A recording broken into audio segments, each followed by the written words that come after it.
Estimados, sean ustedes bienvenidos a este espacio cultural realizado con mucho amor y cariño para todos ustedes y esperamos sea de su agrado. En esta oportunidad nosotros somos estudiantes de la Universidad César Vallejo, del curso Cátedra Vallejo y del grupo número 3. Quien les habla es Erika Jiménez y junto con mis compañeros Julio Juárez, Sofía Huertas, Freddy Ígreda, Melchor Loaiza, Jorge Moreno, Kenia Nima, Juan Ortega, Pedro Ortiz y Marta Panduro, estaremos realizando un documental de la obra El Tungsteno.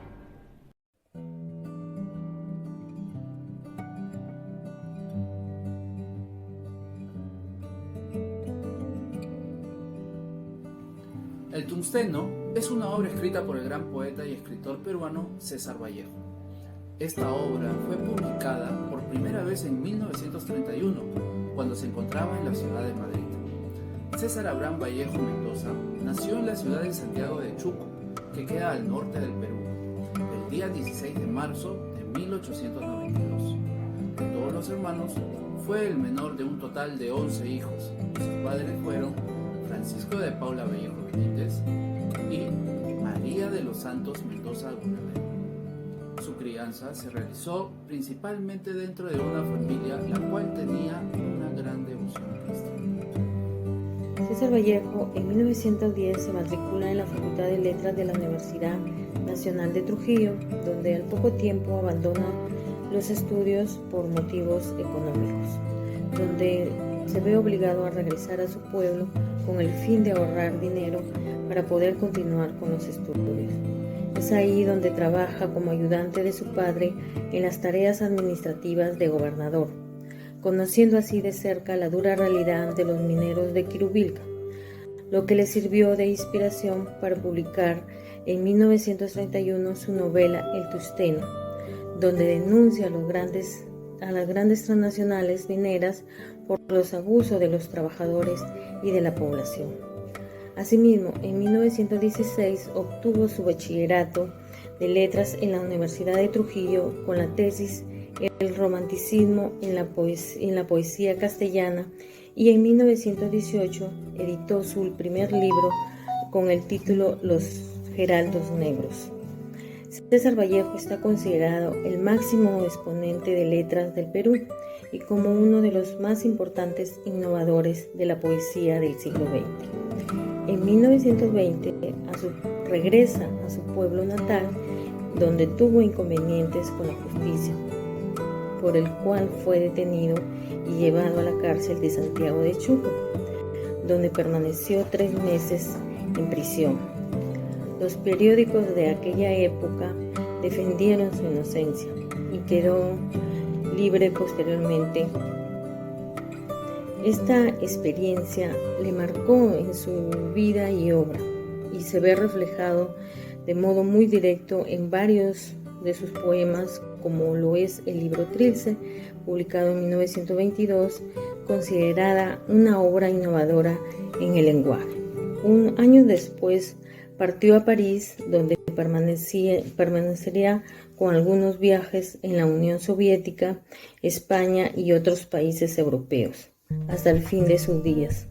Estos años estuvieron marcados por una gran pobreza y un intenso sufrimiento físico y moral. Estuvo casado con Georgette Philippard. Ella tenía 30 años cuando quedó viuda. Ella preservó para tiempos futuros las obras literarias de su esposo, que fueron una de las más importantes escritas en español. César Vallejo falleció en París un 15 de abril de 1938 y fue enterrado en el cementerio de Montreux para luego ser trasladado por iniciativa de su esposa a Montparnasse. Literaria, donde se narra la polémica que hubo entre Benítez, Huanca y el apuntador y la sobreexplotación de los obreros después que se instalara la compañía minera Mining Society en el pueblo de Quivilca, así como también las injusticias cometidas contra los Horas, la población. Es aquí donde César Vallejo, mediante esta obra, da a conocer todos estos sucesos y hechos, ¿no?, cometidos contra ellos, y que después finaliza esta obra con una revolución. Esta es tan solo una muestra de la maravillosa obra de quien en vida fue el gran escritor César Abraham Vallejo Mendoza en su novela social El Tungsteno.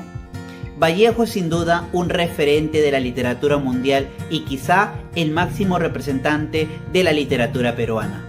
César Vallejo nos demuestra que mediante la poesía podemos inspirar a las futuras generaciones en búsqueda de un mejor futuro donde primen los derechos humanos.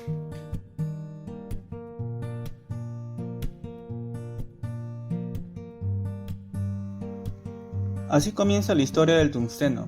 Los hechos suceden en el asiento minero de Quivilca, ubicado en el departamento del Cusco. Comienza con una descripción de la Gran Indiada, que inicialmente se vierte en la empresa minera norteamericana. La tranquila vida del pueblo se convierte en una bulliciosa y alterada ciudad por la circulación masiva de los dólares. Los Horas sirven primero como guías de la empresa Mining Society y después principian a rendir inocentemente todo lo que poseen. Los obreros de la empresa insultan a los Horas diciéndoles indios, brutos, raza endeble, servil y humilde. El capítulo cierra con una horrible y repugnante escena donde los personajes principales, incluyendo a Mr. Take y Mr. Weiss, toman parte en la violación de Graciela la Rosada, a quien han jugado a los dados. Entran en turno por orden de jerarquía social y económica. En el capítulo 2, los hermanos Marino, José y Mateo, quienes se enriquecieron como agentes al servicio de la empresa Mining Society, son ayudadores de su prefecto en la pesquisa de conscriptos para el ejército, así como de trabajadores para la empresa. La captura de dos indios, Isidro Yepes y Braulio Conchudos, es interrumpida por los comentarios del narrador acerca de la población indígena que vive fuera del Estado peruano y fuera de la vida nacional. El juez limeño, el comerciante José Marino, el cura Velarde y el subprefecto Luna ilustran la inhumanidad indescriptible que se refleja también en la crueldad de los gendarmes y en la insensibilidad de los vecinos de Colca. El intrépido Servando Guanta tiene la inmensa valentía de protestar contra la injusticia. Una breve sublevación de los indios se produce, pero es sofocada cruelmente. La pequeña burguesía de Colca acusa a los indios de derramar sangre. En el tercer y último capítulo de la novela se dedica a discusiones políticas entre Servando Guanta y el agrimensor Leónidas Benítez. La novela concluye cuando, después de que el pueblo se rebela ante la injusticia que se estaba cometiendo contra uno de los indígenas, este se ve reprimido en una revolución sangrienta. Es ahí donde el apuntador Huanca y Benítez lleva a cabo una reunión y se descubren hechos que sucedieron desde que se implantó la compañía Mining Society. El abuso que cometieron contra el pueblo indígena hace conocer de una revolución que se lleva a cabo en Rusia, de la necesidad de desprenderse de la burguesía del imperialismo, de la explotación del indígena, de la necesidad de rebelarse contra la orden burguesa y sobre todo del papel del campesinado, de los sectores medios y de los intelectuales en la revolución. César Vallejo, en su narrativa, es el primero en abrir sendas a otros escritores comprometidos con la realidad social, que recorrerán con diversas suertes. Esta obra se publica en Madrid en el año 1931 y llega a ser la última obra publicada antes de su muerte en ese año. Llegó a editarla personalmente, aunque también fueron publicadas el mismo año en Rusia. Reflexiones al pie del Kremlin. Sin embargo, el Tungsteno, como obra social, tiene importancia en la producción narrativa de Vallejo y fue reconocido por la crítica nacional y extranjera desde su aparición en la década de los 30. Esta obra expresa una visión del tipo marxista, donde se realiza una crítica a la sociedad capitalista y son los comienzos de una concepción socialista. Dicha novela El Tusteno, nos habla sobre la desigualdad social, ¿no? Y el abuso. En dicha obra podemos encontrar los siguientes valores, como la igualdad. Es así que no se cumplía en ningún instante por los jefes, ¿no? Ya que trataban a sus trabajadores como animales. Por lo tanto, también encontramos el valor de coraje. Dicho valor lo realizó Servando Huanca con Leonidas Benítez y El Apuntador. Muchas gracias, somos el grupo 3, espero les haya gustado la novela El Tusteno.